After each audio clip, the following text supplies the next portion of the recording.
Good day. I am Diana Floyd, author and publisher of Trauma, Turmoil, Testimony and Truth. Welcome to the second video in the reading series of my book, Chapter 1, Primary School Life. In the year 1999, my dad died of cancer. I can't really remember much about him. According to family, he was a great father to my sisters and I. My mother once had a heated discussion with us, stating that not everything we knew about him was true. Apparently, he was not impressed when my mom gave birth to my third sibling, who was his third daughter. We lived on a farm, and in those years, farmers only wanted sons. According to my mom, he only held my sister for the first time when she was 8 months old. I am the middle child. He blamed my mom when in fact it is the man with the Y chromosome that dictates the sex of a child. Just before they found out he had cancer, my mom wanted to divorce him because of the person he had become. He threatened her, telling her that he will make sure she will never get custody of us 3 girls. I can barely remember anything about my father. What I do remember are the small pieces that made their mark in my brain when I heard them as a child. My mother revealed the above-mentioned brain engraving nugget when my eldest sister was fighting with her one night. All 3 of us heard it. Then, they found out he had cancer. I guess the wheel turned. 1 month before my father's death, I developed meningitis, and I can still vividly remember how I was pinned down by the doctors to extract the bone marrow out of my spine and how I walked afterwards. Not long after my dad's death, my mom got into the dating zone, and the first contestant was Reinhard Hutton. Reinhard was a genuinely nice man who was a gunsmith.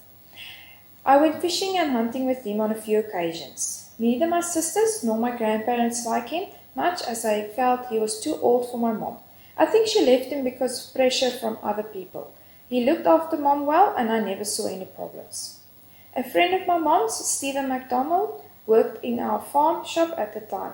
It came out that Uncle Stephen had molested Vilma, my eldest sister.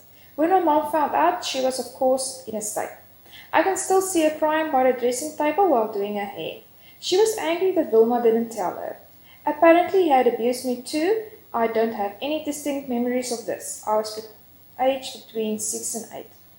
My mom had to make drastic plans to support us financially, and she decided to renovate the farm shop and turn it into a guest house to generate more income. The electrician who worked for us was a man named Peter Rasty. With him in the picture, the hell chapters began. The first thing I picked up as a child that I felt wasn't kosher was the fact that Peter had started sleeping over in our guest room. He was having breakfast, lunches, and dinners with us, and I remember how I would always go and say goodnight to him in the evenings. His room was always a mess, not because of a lack of personal hygiene. It was just stuff that was moved around due to renovations that were underway. By then, I was around age 8 to 9 years old. At age 9, in grade 3, I experienced my first grand mal seizure and fell behind the wheel of the school bus. A doctor saw that was what was happening when picking up his own kids at school. I woke up in a medical clinic in a very disorientated state with no clue of what happened. I had a severe headache and I was extremely nauseous. It came out very suddenly that I have epilepsy. The medication started right away, and the blackouts became a thing. From then on, I had suffered several petit mal seizures every week. After the epilepsy started, I had to go to Cape Town for EEG monitoring. The only person who could take my mom and I was Peter. Peter was my mom's boyfriend at the time. No seizures happened while I was there, but I had witnessed many other people having disturbing seizures in the facility. I was 9 years old at the time, and the ward only accommodated adults. I was the exception. I was Peter's favorite. Both my sisters didn't like him. Come to think of it, they never liked anyone. He spoiled me. I would crawl into his arms and lie next to him every moment I could. My mom immediately favored me more. I think it was because I wasn't giving her a hard time with the choice of letting Peter into our lives. With epilepsy, I couldn't do any sports, so I was always left out of extracurricular activities. I didn't have many friends either, besides on the bus. My daily life would consist of taking the bus to school, get back on the bus, and go home. I never really had any time to visit friends. You did what you had to do on the farm, and that meant a lot of chores and time-consuming tasks to make things easier on my mom. In grade 4 and 5, I had experienced periods of immense back pain. No one believed me, even though I spoke about it a lot. I can still remember sleeping with a pillow underneath my back because it was so painful. It was thought that I only wanted attention and used it as an easy way out of doing things when I complained of my back pain. During my grade 5th year, we went to the family GP for flu vaccines and my mom asked the doctor to have a look at my back because I just could not stop moaning about the discomfort. The doctor could clearly see the extent of damage done by scoliosis. My spine bulged through the skin in different directions when I bent over. There was too much damage already done to fix everything. This came as a huge shock to my mom. We went back to the car after the diagnosis, and I can still see her cry uncontrollably in her seat.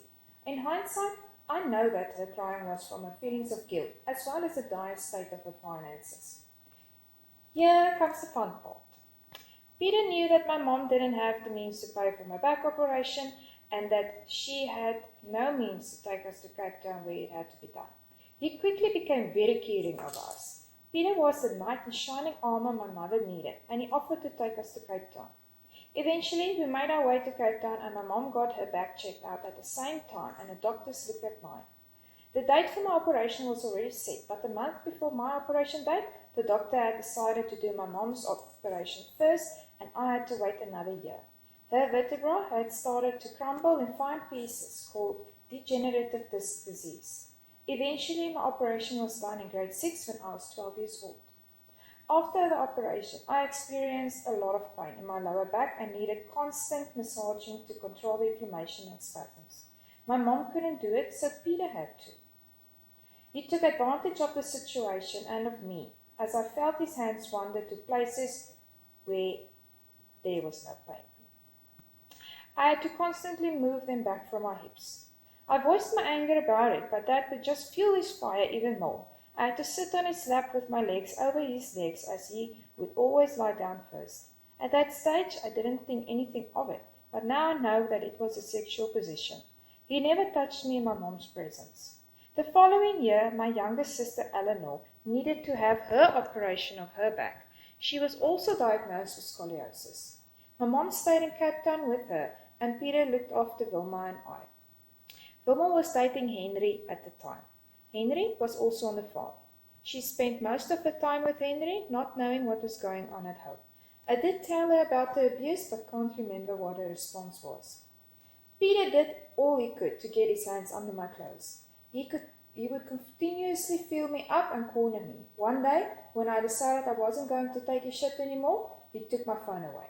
I didn't know he had hidden it. It was just gone. I frantically searched for it everywhere.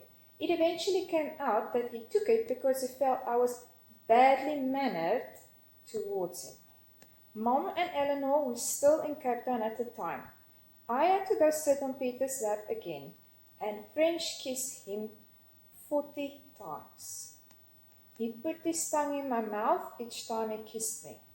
He pulled my face forward and sucked on my ears too, in between the 40 kisses. I screamed every time. Wilma ignored it. I finally got my phone back though. Wilma and I phoned my mom and told her about the drama that was going on at the house. My mom cried when she heard the news and told us to stop being ridiculous and start behaving and listening to Peter because she couldn't do everything herself. She took his side even after I told her about the abuse that was going on. To her credit, she did question Peter, but of course, he denied everything. He just kept saying that we are making it impossible for him and we would have to leave if she doesn't sort us out. Now, this was the third back operation in the family, and we were deep in debt, and he knew that he had my mom in the palm of his hand regarding our finances because he was taking care of them. Finally, my mother returned home, and it was as if nothing has happened and everything was back to normal. The only problem now was that I was hopelessly rebellious and didn't listen to Peter when he executed his authority. It just got me into more trouble. My mom couldn't reprimand me with hidings because of her back, so Peter was awarded the disciplinary role. From then on, I got hidings for everything, even when unwarranted. He would make up stories and tell my mom. and I would be called into the room. The door would then be closed. Mom would watch as Peter gave me hidings. I was reprimanded over absolutely everything.